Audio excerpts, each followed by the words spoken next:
La réalité de la Shoah dépasse souvent l'imagination. Les faits commis contre des hommes, des femmes et surtout des enfants sont terrifiants, horribles, insupportables. Israël, État des Juifs, marque chaque année ce passé horrible, dans lequel 6 millions d'hommes, de femmes et d'enfants ont péri, broyés par la folie meurtrière d'hommes qui croyaient en un monde sans Juifs. Nous avons décidé à infolife.tv de diffuser des courts-métrages qui forment un ensemble, amenant le spectateur à la réflexion, l'introspection et l'interrogation. Ces courts-métrages hyper réalistes seront diffusés dès aujourd'hui, et ceci durant toute la semaine du souvenir de la Shoah.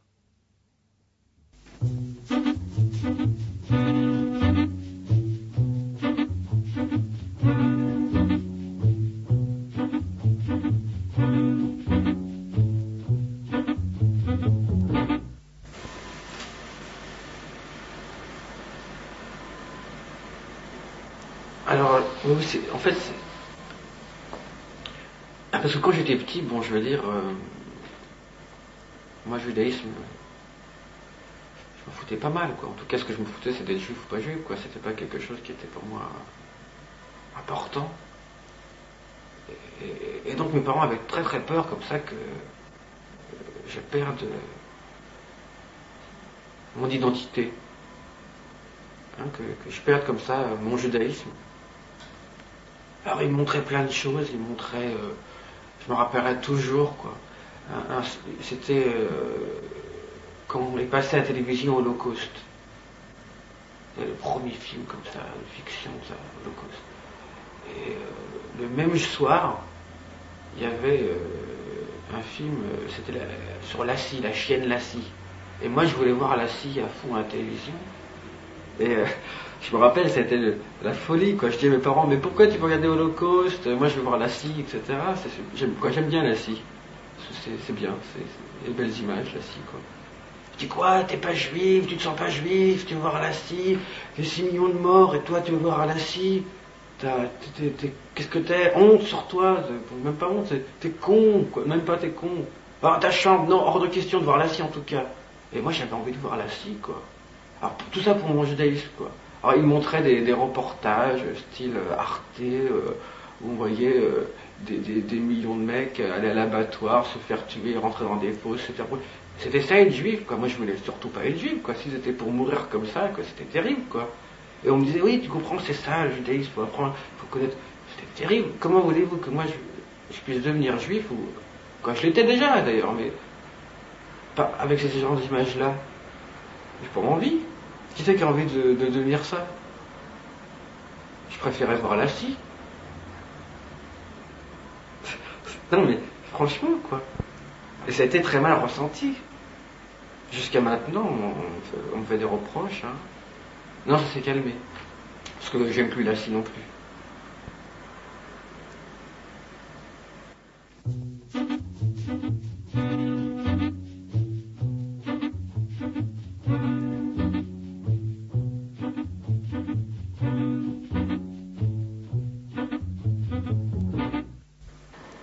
J'avais pris rendez-vous avec un camarade à moi à Paris, vers Saint-Michel, comme ça, au café La Périgourdine. Et quoi, c'est un endroit qu'on connaissait bien, quoi. Et à l'époque, quoi, j'avais une superbe étoile jaune sur le revers de mon veston. Et franchement, ça me cassait vraiment les pieds, quoi, parce que c'était vraiment moche, quoi. Il y a toujours des vestons bien noirs, quoi, impeccables, et puis j'avais cette étoile vraiment qui était en tissu jaune, comme ça. Quoi, je la trouvais vraiment pas belle, quoi. J'aurais voulu un truc beaucoup plus mieux, quoi, soit plus brillant, pour aller mieux avec mon veston, quoi. Et non, c'est un peu con peut-être de dire ça, un peu dommage, mais c'est vrai que j'aurais voulu quelque chose de plus saillant. Parce que je trouve que ça n'allait pas du tout, quoi. Bon, mais ça nous avait été tous imposé, quoi, donc tout le monde l'avait, mais moi ça me cassait vraiment les pieds, quoi. Donc j'avais rendez-vous avec Stéphane, un copain à moi, et Stéphane avait strictement rien à voir avec. Bon, d'abord, un, il n'était pas juif, deux, il n'avait strictement rien à voir, rien à faire de la politique, de la nouvelle législation vichiste, etc. Et je lui dis, écoute, il y a un truc super en ce moment, c'est d'avoir une étoile jaune sur le revers de son veston, c'est très classe, quoi. Parce que je voulais m'en débarrasser, quoi, en fait. Donc, je lui passe l'étoile en question. Lui était hyper content, quoi.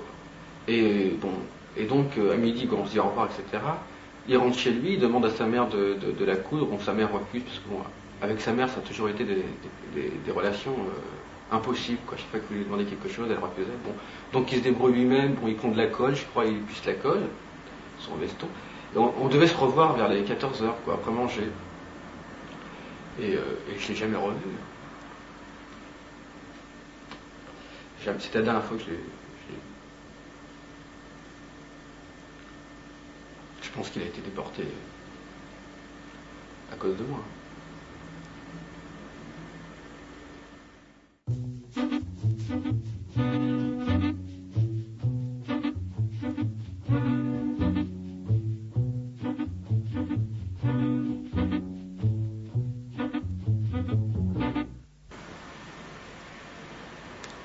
C'était en septembre 1943 à Paris.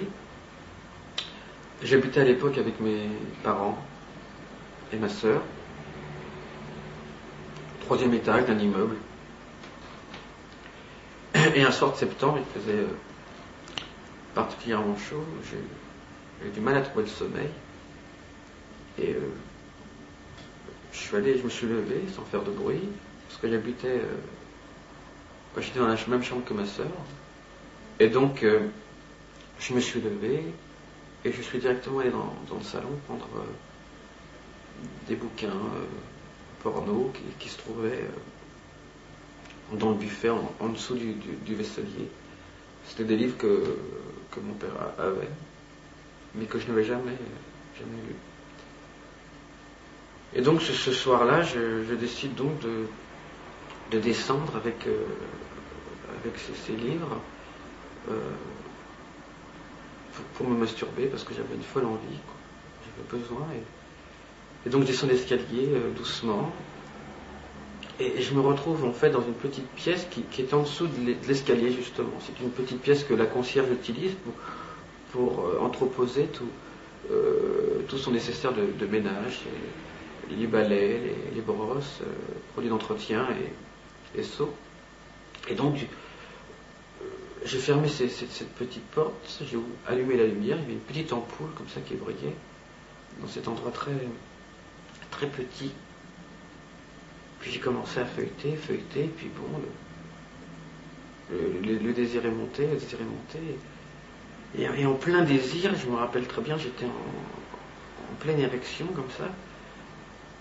J'entends soudainement des grands bruits comme ça, de la grande porte de l'immeuble qui s'ouvre, et des pas de personnes en train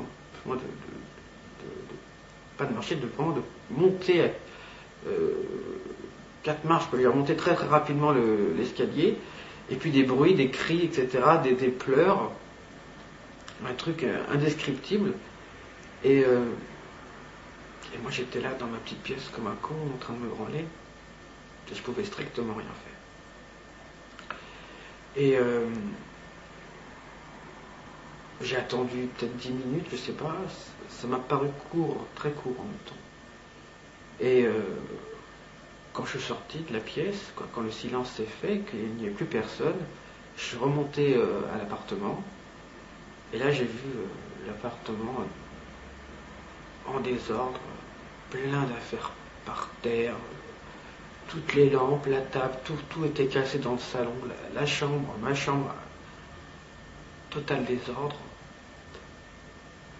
Et j'ai appris que la police était arrivée, qu'ils avaient amené mes parents et ma sœur, et qu'ils avaient été déportés. Et voilà, et à la libération, je ne les ai plus jamais revus. Ils sont morts.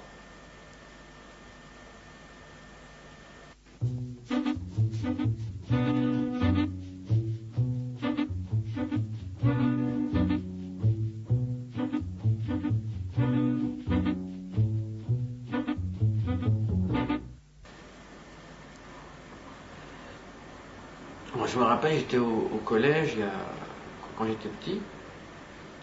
J'étais en cours d'histoire géo et la prof d'histoire géo me dit, quand elle nous fait un cours sur la Seconde Guerre mondiale et sur la politique antisémite des nazis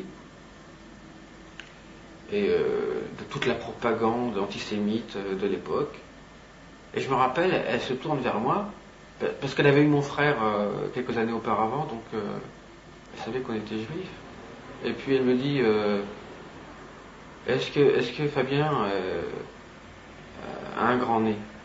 Alors tous mes camarades disaient non.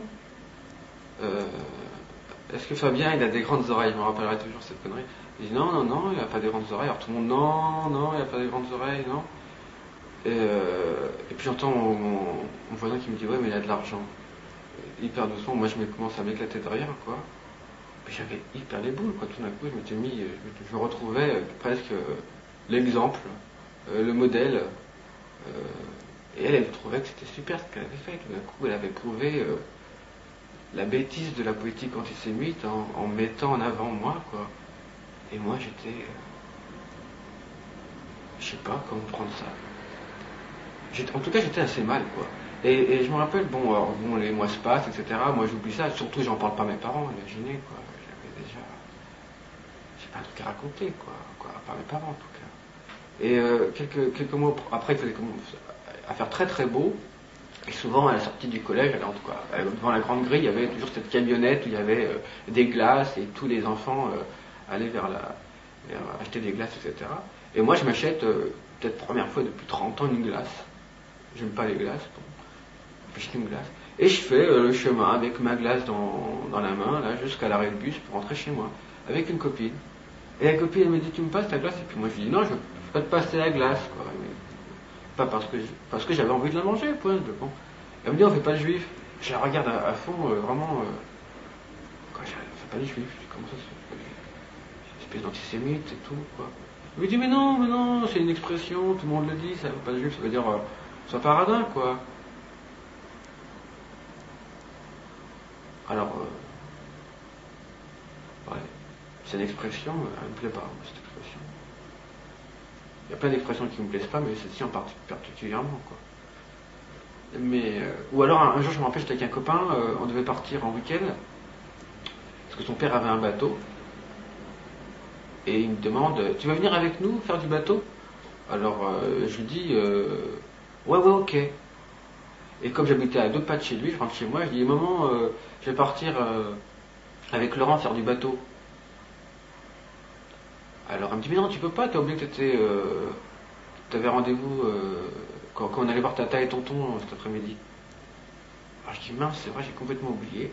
Donc je retourne, 5 minutes après, je me retrouve là-bas, je me dis, écoute, je suis désolé, mais j'ai complètement oublié, je peux pas venir. J'avais un rendez-vous, je peux pas venir.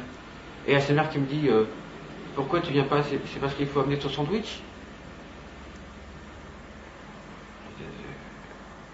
Quoi, c'est pas possible, quoi. Je dis, non, mais ça va pas, quoi. Et puis, non, je dis, non, je lui réponds, non, parce que je dois voir mon tonton et ma tata. Et puis, ah bon, d'accord. Puis bon, je suis retourné. Mais quand elle m'a demandé d'amener mon sandwich, c'était plus ou moins le problème d'amener son sandwich, du style que moi, c'est parce que je devais amener quelque chose à bouffer que je n'allais pas venir, ça m'a embêté, quoi. Et en même temps, je disais, ouais, bon, les gens, ils sont comme ça, quoi. C'était même pas de la révolte, hein. Oh là là, pas de révolte, surtout pas. C'était, ouais, une sorte de résignation. Mais résignation, je sais pas comment on peut la qualifier, cette résignation. Autant de ma part que de la leur, quoi. C'est une sorte de résignation. Il n'y avait plus aucune explication à donner, quoi.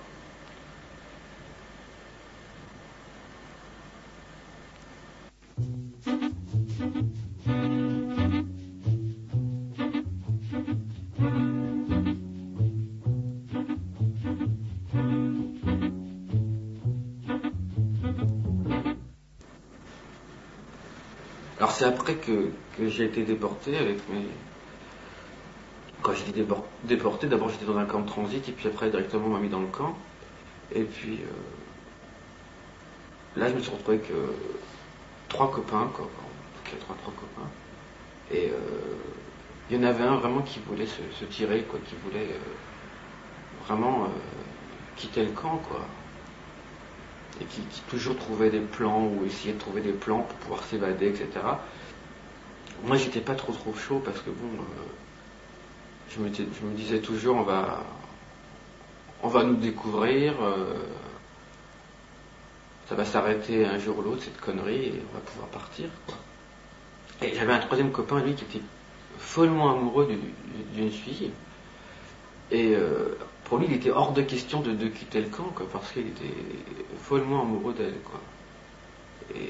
Et donc c'était toujours des discussions à non plus finir entre les deux, lui qui voulait s'évader du camp, etc., parce qu'il en avait marre de ces conditions, puis l'autre qui voulait rester avec sa copine, quoi, parce que ils s'entendaient super bien, hein. Et bon, en fait, ce qui s'est passé, c'est que celui qui voulait s'évader, bon, il s'est fait tuer, quoi, parce qu'il n'a pas réussi. Et puis nous, bon, on a tenu le coup, quoi, et on a été libérés par les Russes. Et d'ailleurs, à la libération, leur couple a cassé, quoi. Et lui, il était hyper malheureux, quoi, parce que il tenait super à cette fille, mais ça n'a pas marché, quoi. Donc vraiment, ça n'a pas été facile pour lui à la libération, quoi. Voilà.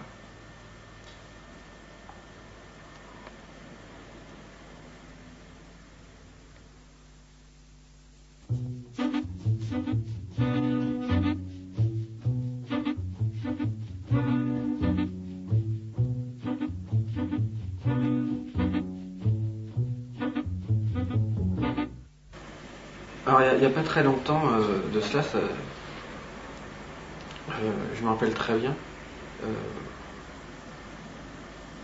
Mon beau-père avait retrouvé une superbe étoile jaune, comme ça, datant de la guerre, et il m'a demandé de la mettre sous verre, comme ça, et de l'accrocher dans le vestibule, en face de la porte d'entrée, parce que pour lui c'était presque une fierté, quoi, d'arborer cette étoile jaune, comme ça, comme signe d'un passé, comme ça, une condition qu'on avait dépassée. Et ma femme était tout à fait contre ça, parce qu'elle disait, elle disait à son père, mais comment tu peux mettre sur le mur un signe d'asservissement, je vois pas en quoi il faut mettre sous verre une étoile jaune, quoi. On nous a imposé ça, et maintenant toi tu vas nous mettre cette étoile jaune sous notre nez tous les jours. Chaque fois qu'on va ouvrir la porte de la maison, on va voir cette étoile jaune. Et lui, il dure comme comment on dit, dur comme fer. Il disait non, il faut mettre ça sur le mur, c'est important de savoir, etc. Alors c'est important de savoir, c'est vrai, mais bon, mettre ça dans le vestibule, ça craint. Ça craint.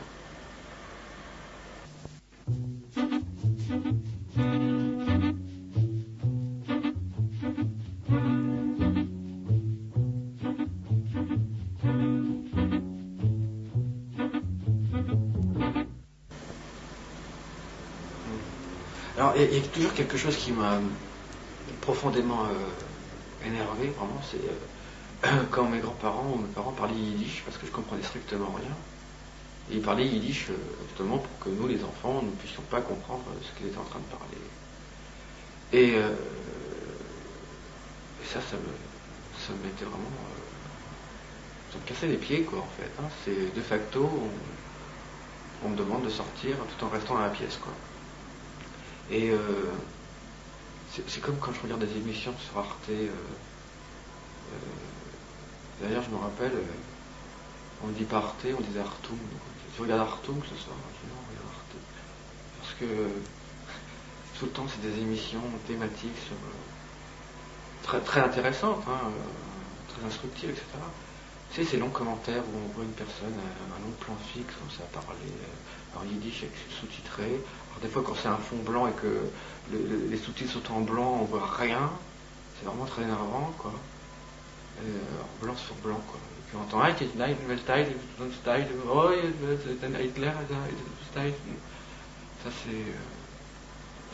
c'est terrible, quoi. Vraiment terrible. Ça n'engage que moi, quoi. Et puis, non, ça n'engage que moi, c'est vrai. Mais, c'est vrai que des fois j'ai envie d'émissions, je dirais pas plus gay, mais plus ludique, quoi. Où, par exemple, dans une pièce, on met 10 vieux, et puis ils ont chacun un numéro, puis il y a une super fille qui habillée style en hyper sexy, quoi. Tu sais, avec les oreilles de lapin, un peu comme ça, voilà.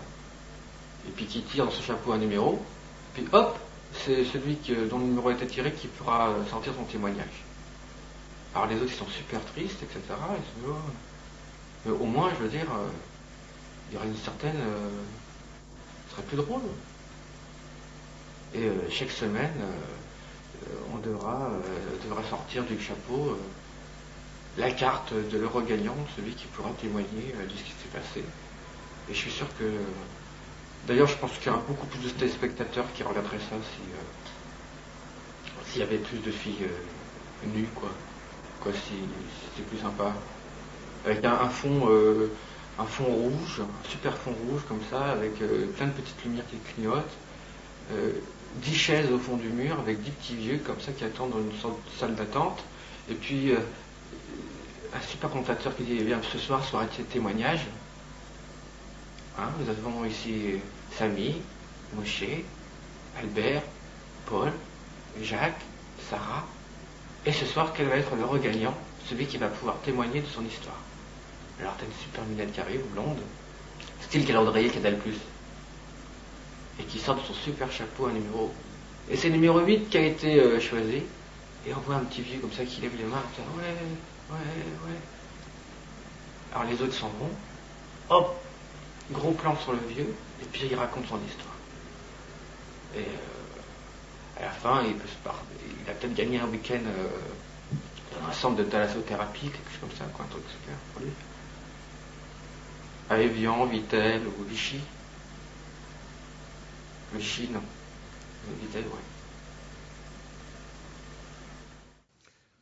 Pour Infolive.tv, je suis en direct avec Fabien Rafovitch qui a réalisé et produit une série de courts-métrages sur la Shoah et sur la mémoire, plus exactement. Fabien Rafovitch, bonjour. Vos reportages et vos courts-métrages, plus précisément, sont diffusés sur Infolive.tv. Ils éveillent un énorme intérêt, également beaucoup d'interrogations sur la démarche suivie par l'artiste, donc par vous-même. Qui êtes-vous, Fabien Rafovitch? D'où provient cette volonté de parler de la Shoah d'une manière différente? Bien, d'abord, je suis un artiste et aussi un professeur d'art. Et donc, la question de la Shoah s'est posée à moi avec acuité, car je suis petit-fils de déportés. Et j'ai toujours en mémoire que l'entreprise de destruction qu'incarne la Shoah a dans un temps extrêmement court mêlé dans une mort brutale des générations différentes, des enfants, des vieillards, des nourrissons, des hommes et des femmes de tout âge. Aussi, c'est le temps qui a été bouleversé, et donc il m'est apparu important de construire la figure du témoin post-événement, d'un témoin qui est jeune, qui semble braver la mort, qui semble braver le temps qui passe, qui devient un incontournable témoin de l'irréductible résistance à l'oubli. Est-ce que, d'après vous, cette démarche est une démarche qui peut également convenir à d'autres tragédies, d'autres drames historiques, ou alors elle est spécifique à la Shoah du peuple juif? C'est une question extrêmement intéressante. Je pense en général que l'incarnation d'une tragédie au travers de la création dans le domaine artistique est un élément fondamental, car elle permet en fait au spectateur ou au lecteur de ressentir ce qu'il n'a pas vécu et donc de partager une époque, une conscience. Maintenant, concernant spécifiquement la Shoah, la question que je me suis posée était la suivante. Est-ce que ce film aurait pu être fait par un artiste non juif?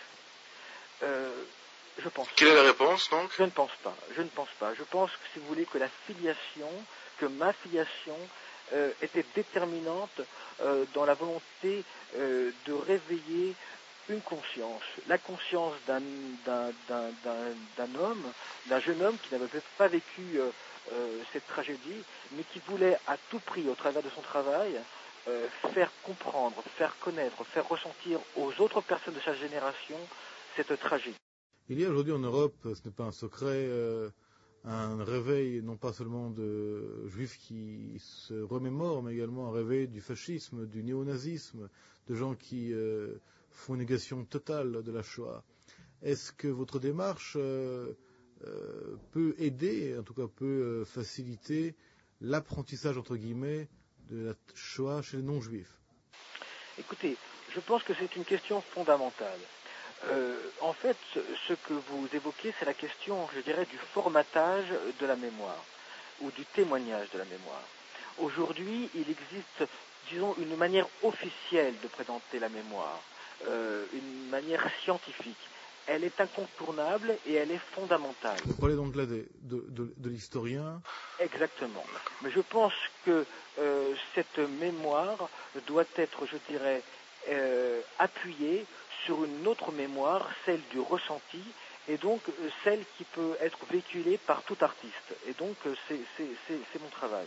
Vous n'avez pas peur que l'artiste et l'art en général, au service de la mémoire et là de la mémoire de la Shoah, n'éveille pas quelques controverses et peut-être certaines personnes puissent voir ou pourraient voir cette démarche un peu avec une certaine critique négative? Écoutez, d'abord je pense au départ que l'art est l'objet de la critique par définition. L'art a pour objet d'être questionné. Mon travail à moi, c'était de sortir du témoignage monumental, sortir de la commémoration, je dirais, figée de la cérémonie, pour réintroduire, je dirais, la vie au cœur de la mort. Je voulais, si vous voulez, que ceux qui étaient morts, ceux qui sont morts n'étaient pas des icônes. Ils vivaient, ils avaient des problèmes, ils avaient des questionnements, et c'est ce que je voulais mettre au cœur de mon travail. C'est-à-dire avoir une dimension humaniste, tournée vers l'homme au centre de la vision perspectiviste, l'homme au cœur de la tragédie, plutôt que la tragédie qui sclérose toute parole. Fabien Rafovitch, je vous remercie pour d'abord pour cette intéressante interview, puis également pour ces courts-métrages passionnants qui continuent à être diffusés sur infolive.tv. Je sais que vous avez un autre projet pour l'avenir sur le 11 septembre, mais je crois que c'est encore quelque chose qui n'est pas rendu public, n'est-ce pas? Alors pour l'instant ce n'est pas public, mais effectivement je travaille toujours sur la problématique de la mémoire, de notre rapport à l'humanité. Je pense que ce rapport à l'humanité aujourd'hui se pose avec beaucoup d'acuité.